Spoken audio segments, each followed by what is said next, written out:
اس لیے عقیدے کے باب میں جو عقائد اجتہادی اعتبار سے ہیں، ماتریدیہ اور اشاعرہ کے مختلف اختلافات، ان پر بھی قائم رہنا چاہیے، کیونکہ اب دور فتنوں کا آ گیا ہے، اور فتنوں کے دور میں عقیدے میں چاہے وہ اہل السنہ نے اجتہاد سے ہی ثابت کیا ہو، ہٹنا اچھا نہیں لگتا۔ اہل السنہ کا مثلا عقیدہ ہے کہ دعا نفع دیتی ہے، اور ان کے مقابلے میں معتزلہ یہ کہتے ہیں کہ جو کچھ ہونا ہے وہ تو ہونا ہی ہونا ہے، دعا کیسے نفع دیتی ہے؟ تم یہ کہو کہ دعا سے تقدیر بدلتی ہے، تو تقدیر کا بدلنا خود تقدیر ہی میں لکھا تھا، اب دعا کیسے نفع دیتی؟ یہ سب عقلی مغالطے ہیں، اور اگر ان عقلی مغالطوں میں کوئی آدمی پڑ جائے گا تو سرے سے کسی دین، مذہب، ملت پہ قائم ہی نہیں رہے گا، نہ وہ ہندو رہ سکے گا، نہ عیسائی، نہ سکھ، نہ یہودی، نہ کچھ اور۔ عقلی مغالطات بڑے خطرناک ثابت ہوتے ہیں۔ دنیا کا کوئی دھرم ایسا نہیں ہے، کوئی مذہب ایسا نہیں ہے جو پانی سے پاک ہو جانے کا قائل نہ ہو۔ ہر کوئی اسی بات کا قائل ہے کہ پانی سے آدمی پاک ہو جاتا ہے۔ عیسائی کیا اور یہودی کیا، مسلمان کیا اور ہندو کیا۔ ایک آدمی کہتا ہے کہ پانی سے پاک ہو ہی نہیں سکتا، کیونکہ پانی کی حقیقت میں ایک قطرہ دوسرے قطرے سے متصل ہوتا ہے تو ہی تو دھار بنتی ہے، اور آخری قطرہ جو پانی کا گرتا ہے اس کے پیچھے کوئی قطرہ نہیں ہوتا تو دھار ختم ہو جاتی ہے۔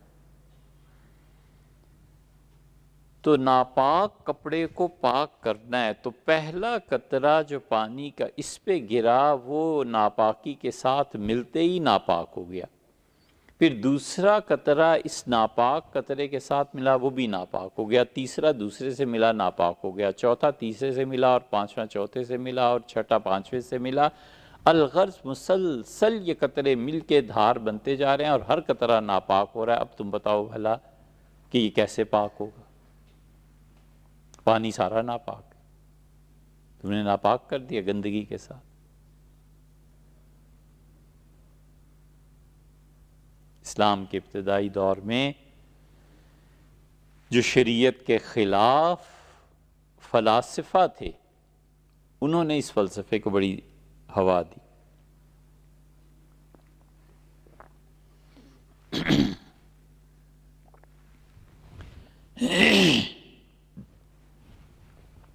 آپ خود سوچیں کہ اس کا کیا جواب ہوا بقلاً، سوائے اس کے کہ اللہ نے فرمایا پانی پاک کرتا ہے، بس اس سے زیادہ کوئی جواب نہیں۔ تو وہ عقیدے جو براہ راست کتاب و سنت سے ثابت ہیں، اور وہ عقائد جو بربنائے اجتہاد ہیں، نہیں اچھا لگتا کہ پہلی قسم کے عقیدوں کو تو چھوڑا ہی نہیں جا سکتا، اسلام اور کفر کا مسئلہ بن جائے گا۔ دوسرے عقائد جو اجتہاد سے ثابت ہوتے ہیں، یہ بھی پسند نہیں ہے کہ اس زمانے میں لوگ خام خواہ اس پہ زبان چلائیں، اور کیونکہ فتنوں کے دور میں اجتہاد کی دعوت ایک نئے فتنے کا دروازہ کھولنا ہے۔ جنہیں کرنا ہے وہ خاموشی سے، بغیر کسی سے بات کیے کرتے رہتے ہیں، چلاتے رہتے ہیں، فتوے ہوتے رہتے ہیں،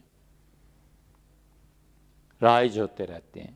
اللہ کے خوف سے وہ اپنی رائے پیش کر دیتے ہیں، اور کسی زمانے میں پہنچ کے وہی رائے اگر خدا کو منظور ہو تو عام ہو جاتی ہے، اور خدا تعالیٰ اس رائے کو فنا کرنا چاہیں تو فنا ہو جاتی ہے، بس۔ اس لیے ہمیشہ مستمسک جسے کہتے ہیں بالکتاب والسنہ، کتاب اور سنت اور صحیح عقیدے کے ساتھ چمٹے رہنا چاہیے۔ اہل السنہ کا عقیدہ سب سے زیادہ ضروری چیز، اور بچہ آگ کو نہیں جانتا، اس سے بڑے جب منع کرتے ہیں نا کہ آگ کے قریب نہ جانا، تو انہیں پتہ ہوتا ہے، تجربہ ہوتا ہے، علم ہوتا ہے کہ آگ کیا تباہی لاتی ہے۔ بالکل اسی طرح اہل السنہ کے عقیدے سے ذرہ برابر انحراف ہوا اور منزل پہ جنت کی بجائے جہنم ہو گئی۔ اس لیے ہم زور دیتے ہیں اس پہ کہ ہمیشہ اہل سنہ کے عقیدے کے ساتھ چمٹے رہنا چاہیے۔ عقیدہ کوئی کھیل نہیں ہے بچوں کا کہ اسے پھر پلٹ دیا، یہ فقہ اکبر ہے، اصل فقہ یہ ہے، اصل میدان یہ ہے۔ فقہ اصغر میں اجتہادات ہوتے رہتے ہیں، وہ کرتے رہتے ہیں، اس کا کچھ نہیں۔